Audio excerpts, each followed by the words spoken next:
and we went to what's it called? Donington Park for the Mm. 2023 British GT round, like the final round of the year. And I think that's when it was like, I want to do this. I Yeah. want to give it a go. And obviously, it's been going all right so far. A Mm. lot more to come. And it was a really special experience, actually.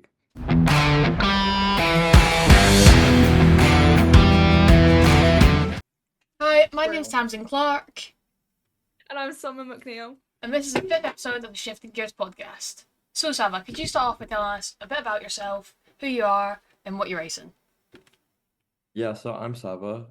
This year is my first full season in cars.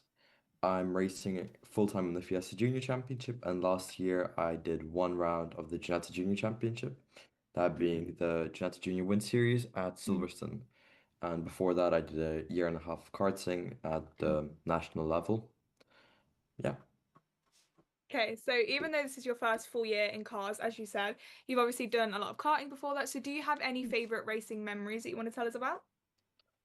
Well, obviously last week was my first first round of Fiesta Juniors, Mm. and that was a roller coaster of a weekend, which I'm sure we can get into later. But I think my favorite memory was um having that getting the deal for Fiestas, and when we had signed for the year, it was like early January, so I had a Mm. comfortable 4 months, and it was great to prepare and obviously testing. That was a good memory, but I think I can really never forget my first day in the cars. That was really special. It Mm. was at Wilson Mill, and it was in a junior road tax card. It, I was terrible. I was far, far off the pace, but it was cool feeling like the power of a road tax card for the first time. And I remember this was like I think late 2023, Mm. and there was this moment when like session one when first time I put my foot fully on the gas, it was like wet, and like the how do you call this? A raindrop started coming off my visor, and I was like, this is so fast. So that was, yeah, that's a fun memory of mine. It's Yeah, really I sweet. mean, sorry to interrupt you, but you spoke about your first season in Fiestas. Do you want to give us a quick overview how that? Because that was literally this weekend just gone. That was like 3 days ago. Yeah, so do you want to like quickly run us down how it went? Yeah. So Friday, essentially what happened was I made a mistake judging how the ABS reacted, Mm. and about 3 laps in, I managed to clear out my teammate because my Oh. ABS just absolutely. Can I swear? Yeah. Yeah, sure. Yeah, can you believe me? It just locked up, and I went into him, and I did 4 laps of practice all day. Oh. So I had no experience driving the track without a passenger, no experience on new tires. Um, and it was straight into quali essentially. Then in quali, I put a P16 out of 31 cars and Mm. P4 rookie, P4 Oh, out of good. 20 rookies. So I was quite happy with that. Then race one, we just moved up a place, finished P15 overall, P3 rookie. This is a rookie podium, which I'm happy with, which you don't get a trophy for, which is such a robbery. Oh, you should have got a trophy Like for the, that. the Genetics get a trophy. Why don't we? This Yeah, is so like most rookie like podiums get trophies. I I talked to the championship coordinator about that. I was like, can we please have rookie podiums? Yeah, but you When you're should. at They Okay, definitely talk should. about it. when you're at And Silverstone, I'll bring little trophies specifically for the rookie podium, and I'll if you're on there, you can have that. great, that's incredible. And what's it called? Oh wait, are you? Anyways, and then race one, we were starting. Oh, sorry, race two, starting from 15th. Essentially, a car behind it come turn two. It's set into a very tight Mm. hairpin, and a car behind me sort of tried to go around him outside, braked on the grass, I lost it, Mm. and then about 100 meters later, I didn't see the car at all. It Mm. just flies into the car ahead of me, Ooh. like a comfortable 40 miles an hour, and the car ahead of me gets turned around in such a way it basically blocks me. So I had to literally back out of it and go and keep going. Ooh. So I was about 15 seconds off everyone. Then I was catching really quick, so I was on the back of the pack. And then there was a really big red flag because my teammate Callie, she flipped it 4 times. Oh. So they didn't restart the race. So I Is she was going okay? from, his Yeah, she's experience. fine. Yeah, okay, that's good. Yeah. I mean, it was like obviously Mm. it's more important that she's fine and Yeah, of still annoying. course. So I had to go from 31st for race three, and I went up 13 positions in Mm. 15 minutes, which I'm happy with.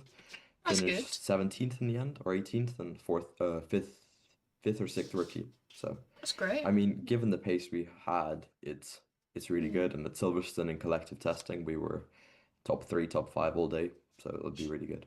Top three, top five overall, that is. So Your exciting. first ever weekend in that championship, you can't really complain. It wasn't a complete disaster. Yeah, I mean, Yeah. like my rookie pace was quite good. Like I'm happy with Yeah, you did a good P4, job. P3, and P5. That's a good job. Yeah. Done well. Right, you've Yeah, I answered mean, some it's good. questions we had for later on there. So I'm just going to start off again with some more questions. So, where did your love for racing actually begin? How did you get into it? Well, my dad did rally. He Mm. raced a Subaru WRX STI in the Russian Rally Championships in like Mm. '06 and '07. That's I'm not making a 6-7 jokes. It was actually in 2006 and 2007. Um, and it Something you're was too old to be uh, what giggling at that. Sorry, no, it just caught me off guard. It you should really. see any of our interviews. And How many wheels does a race car have? I don't know, man. I don't know. And I think we was like a car family, but it was never anything big. Mm. Then after COVID, I was a really fat kid. I Uh, was like proper chubby. I'm yeah. still not the fittest guy in the world, but it's Oh, obviously not as bad as it was. Mm. And I had no personality, and I was like, I was trying everything. Mm. Karting was just one of the things that we went through. Mm. Uh, uh, First time I tried it, I actually re didn't like it. Then like a year later, Mm. at a friend's birthday party, which I tried it again, Mm. and I was like, this is something I really enjoyed it. And we Mm. went again to like our local team sports, Mm. and it was always like it just sort of went from there really. Mm. Um, and we went to what's it called, Donington Park for the Mm. 2023 British GT round, like the final round of the year. And I think that's when it was like, I want to do this. I Yeah. want to give it a go. And obviously, it's been going all right so far. A Mm. lot more to come. And it was a really special experience actually, because I was driving a Ginetta at Donington, Yeah. like exactly two years to the day after I first saw that race. Mm.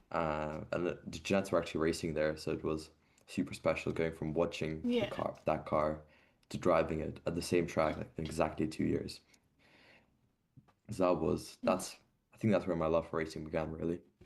Brilliant. very Thank you. cute. So, like you said, you didn't like it at first, then team sport mentioned. So you went from like indoor and then afterwards to like national outdoor karting. What's the jump like from like, being indoor and outdoor and then also like, just going go-karting for the fun of it and then actually getting to like be in a championship? I Mm. think it's actually really hard. The hardest thing really is getting into an outdoor kart and getting in a kart, and it's so like a big thing I see so many people struggle with, and then they end up with a Mm. bad team, and then their growth ends up stagnating, and we just have wasted talent really, or Yeah. people are like see all the steps necessary to get into like karting big leagues essentially and go like I'm not bothered, this is too tricky. Um, so we found a course with a team where it was a bit essentially arrive and drive, and we got to go there, try it, and speak to the people, which I think was the most valuable bit. We spoke to the people, figured Mm. out how it all worked, and went from there. And I think actually racing, because team sports isn't actually racing, you don't get to Yeah. race in public sessions. Mhm. And when I got to actually race, it was really special, really Mm. like it's something about this feeling of like when you're racing with someone wheel to wheel, both of you like at that moment, the thing you want the most is to get past that other Mm. person. And there's something about it which is really cool and I really enjoy. And obviously getting the most out of a car, out of a cart. Sorry, I got a Mm. bit off track there. What was the actual question again? You've answered half of it. What's like the difference? So you've done like the mental difference and like how different the fun is, whatever. But what's like the physical difference between like karting indoor and karting outside? I think with team sports, it's like an electric cart, so you just Mm. scrub off so much speed, and you can restart essentially. But in a road tax or an Mm. X30, that smoothness is so much more important, and Mm. that pressure on your like neck essentially uh is so much bigger. And like some Mm. carts, a senior X30, I drove a senior X30 at PF, and PF is like Yeah. quite notorious for being a really physically challenging track because there's a lot of long corners, Yeah. and X30s have a really, really grippy tire. Like my neck was absolutely shattered by the end of the day. Like genuinely, session after like three or so sessions, I was Mm. driving like this. It was you turn into a corner and your head just goes straight up. So you have to just guess. Oh. It's crazy. I think it's massive. And I think karting is genuinely more physical than cars. Well, at Mm. least it's very different physically to cars. Mm.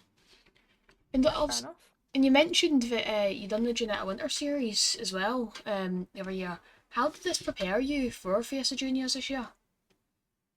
It is different. I Mm. think interesting. A Ginetta is more expensive car than a Fiesta in terms of the actual car Yeah. itself. And it's like, so people are Mm. certainly willing to go for moves which you wouldn't see in a Ginetta. Because in a Yeah. Ginetta, like you look at it the wrong way and it's about 15 grand of damage. Aye. Whereas a Too many Fiesta, you can risks. like, it can take a beating. Yeah. Like those cars are designed for teenagers to just absolutely write each Yeah. other off. Slam it. Yeah, so racing has been a bit less respectful, but it's definitely racing as well. And it's like Mm. race starts something that prepared me, and also Mm. there's that mental thing of like it's a race. You're going against other people, and it's in a car. Mm. Um, so that has prepared me to an extent, but it is vastly different. And it's also a very different situation. Like we Yeah. signed the contract for the Winter Series. It was starting on Thursday. We signed it the Friday prior. Like Yeah. entries had closed and we signed for it. So I had like 4 days to worry about it. Here I had like 5 or so months, which Yeah. is also very different mentally. Yeah. Yeah. And you've talked about that like that gap between like going from Janetta's the Janetta Winter series into Fiestas. Do you want to talk about like more about what that was like and what testing was like? Because Mm. I thought testing was good. Seemed good. Yeah, I think we most days I was the fastest Fiesta, which Mm. is good.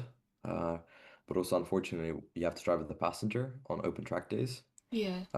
Which like obviously it's like 100 or so kilos. No, because my coach thought about it, it's like the seats and stuff which you have to add in. Um, is quite a substantial weight difference. And Yeah. around Snetterton, like the fastest time we were setting with the passengers like 23.9, 2:23.9, Mm. and the pole time was like a 20.3, so it's like 3 and a bit seconds of difference. Yeah. It's like it's a really big, and on the straights it's something like maybe 8 miles an hour. Um, so it's different. But testing was really positive, and just we did a lot of Mm. testing. We had a good bit of practice, and it let me get into the swing of things quite well, Yeah. and just have that feeling of it getting in a car and going out there, not be foreign anymore, and have it down to it. Because obviously in a car, Mm. it's like it takes a while for you to get used to like Yeah. the fact that you're actually driving something, like driving a car, and there was this Mm. transition period getting in a car as well. And I think it's good that we knocked our transition way out of like that we knocked it out completely before round one. Mm. So I could completely focus on the racing and doing my best for the actual year. Yeah. Of course. Right. I feel like you've been asked one before by this, but you might have changed your answer. If you could make an F1 team with any drivers, past, future, or present, who would you choose and why? Um, is that drivers that are currently in F1 or like It on the can feeder be series as it well? could be feeder series, it could be any drivers, it could be past F1, like any series, any like drivers, anyone. Mm, I think Too many options. no. Uh, I choosing one. think it would certainly be Max Verstappen. He has to Yeah. be in the team. If Mm. I Has can anyone have like can I get like a 20-year-old Max Verstappen? Can I Yeah, have him like Brian big time? Max. Like, yeah. Well, no, So he has a bit more longevity. if we're letting people choose like the era of driver, then you're just gonna go like, oh, Prime Max, Prime with Prime Schumacher. No, because Max is a bit washed right now. Yeah, you got to take him as he comes. All right, the phrasing. You've got to Well, take him as he comes, Summer. well.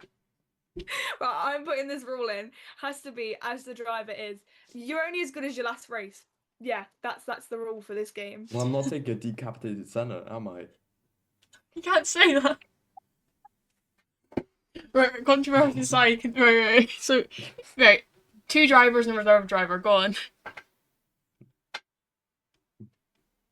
Oh, can I have Fred Vesti as my... No, give me Jack Aitken as my reserve driver. Jack Aikens. And second driver, I think you want someone young. I think for me it has to be a Bortoleto. Yeah. Sorry, not Bortoleto, Kimi. Kimi. Just because, well... Yeah, I would say Kimi. Sorry, no. I'm changing my mind. I think Bortoleto is better just because we saw the pace he had in F2. And, the Sauber is the most competitive car at the moment. But, I mean, it's close between him and Alex Dunn. Alex Dunn is the reason I didn't go for him. He's quite crash happy, which isn't necessarily a bad thing. But just like when you're running an F1 team, you don't want a fella taking 40 million of equipment and shunting it every weekend. Yeah. Like, that's not too cost efficient, to say the least. And Gabriel has been fine. Like, he's had one big shunt in Brazil that I can think of. But like after this year, I think he's becoming more reliable, especially with the Audi. It's a factory team. It's a different environment. Yeah. Yeah, 100%. So you're going with Max Verstappen, Jack Gabriel Aikens, Bortoleto. and Gabriel Bortoleto. Yeah. I like That's a good lineup. I'd support. Yeah, because I think what's it called? What was I gonna say? And Max and Gabriel Bortoleto are really good friends as well. Yeah, So I that'd think be good. there's a camaraderie or a chemistry between them. That'd be good. That'd be a Their good driving style's not awfully dissimilar either. Just breaking my phone, guys. No, nothing to see there. So we've spoke a lot about like past drivers and stuff. Is there anyone you particularly like look up to in the world of racing, current or past, or even future, like feeder series drivers? I think it's a very dangerous to look up to feeder series drivers because like people currently in F4, F3, like there's not too big a chance. There's not too small a chance that like we will end up teammates somewhere down the line. Yeah. Obviously, like call it 2030 GT World Challenge or something. You might have a current F3 driver in there. I don't know, like Enzo, if he doesn't go to F1, he'll pivot to that GT route. And then it's like you're racing with your person you're looking up to. And that's really like you would race differently against the person you look up to and you'd prioritize them, which is definitely not something you want. I think I look up to Max as I think many drivers do. I think it's his obviously driving style, his commitment, and raw talent as well. I think we disagree on some things in terms of like sim racing over karting, but as a driver and his mentality, it's great. So I'd say I really look up to him. I think Summer's connections went a bit. So we only had one more question left. The final question: if you have one Mario Kart power up, Summer, Tam's the one to finish without you. I'm just saying. She was like, I think we should just finish here. You only have one question left. Hey, no one finishes without me. Right. Phrasing. Right. Okay. Back to the podcast, guys. Come on. If you could have one Mario Kart power up in a race, what would you choose and why? Rocket. That's exactly. Watched our episodes before. Yeah. It's Rocket or He's done his research. I think the Rocket is the best one. By the way, Summer said the one that makes you go really small, that's not a power up. In the Blake Angus episode. No, it's not a power. It's when you get struck by lightning. Yeah, wait, no, Summer, that's actually. That's not a power up. He's got. Doing the Mario games, but not in the Mario Kart, like That's not a power Okay, up. I'm sorry, I don't sit there and play Mario Kart all the time. I do. Look at By my the way, I'm not a racing driver. way. That's my Nintendo I Switch. It's probably the reason you aren't a racing driver then, Summer. Duh. The reason I'm not a racing driver is because I can't afford to be a racing driver. Savva. So Fair enough, to be honest. yeah, exactly. What are you gonna say to that? Right. No, I spend my time studying. So you lot are losers when I'm making money and then I can afford a racing career. I'm gonna say I'm gonna use my favorite power up from Mario, and they'll be like, "What power up are you on about?" And I'll be like, "Oh, the one that makes you go small and goes fast because I've got that much money from studying instead of playing Mario Kart that I made them add it to the game." No, cool. Okay. Get On with the out. show. Yeah, we should just continued without her. Right. Sorry, do you want to close us off then? I'm feeling quite insulted, to be honest. Do you want to finish yeah. us off, Summer? I'll finish us off. Right. I'll just do it then. I'll just. I'm doing it. Thank you very much for watching. Thank you for joining us, Savva. I've been Summer with the amazing jokes as always. Like and subscribe to Shifting Gears. Woo! And my socials. Savva Oh, yeah. _does_racing on Instagram, please.